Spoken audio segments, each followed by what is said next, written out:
স্বাস্থ্য সংস্কার কমিশনের প্রতিবেদন। পেশাগত নিরপেক্ষতা ও স্থিতিশীলতা প্রতিষ্ঠা। স্বাস্থ্য খাতের অস্থিতিশীলতা মোকাবেলায় পেশাগত নিরপেক্ষতা পুনঃপ্রতিষ্ঠা প্রয়োজন। স্বাস্থ্য প্রতিষ্ঠানে সরকারি কর্মচারী আচরণ বিধিমালা 1979 অনুযায়ী রাজনৈতিক কর্মকাণ্ড নিয়ন্ত্রণ করতে হবে। জনগণের ট্যাক্সের অর্থে পরিচালিত প্রতিষ্ঠান যেমন সরকারি, স্বায়ত্তশাসিত ও আধা সরকারি প্রতিষ্ঠানের স্বাস্থ্যসেবা প্রদানকারীদের দলীয় রাজনৈতিক প্রভাব মুক্ত রাখতে হবে এবং সরাসরি দলীয় রাজনৈতিক সম্পৃক্ত ব্যক্তিদের নির্বাহী পদে না রাখার প্রস্তাব করা হচ্ছে। স্বাস্থ্য সংস্কার কমিশনের প্রতিবেদন। ইউনিক স্বাস্থ্য আইডি ও স্মার্ট স্বাস্থ্য কার্ড।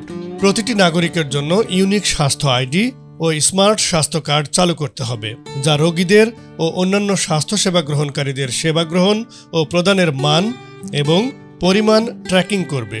সেবার ধারাবাহিকতা ও তথ্য সংরক্ষণের জন্য ইলেকট্রনিক হেলথ রেকর্ড সিস্টেম চালু করা জরুরি।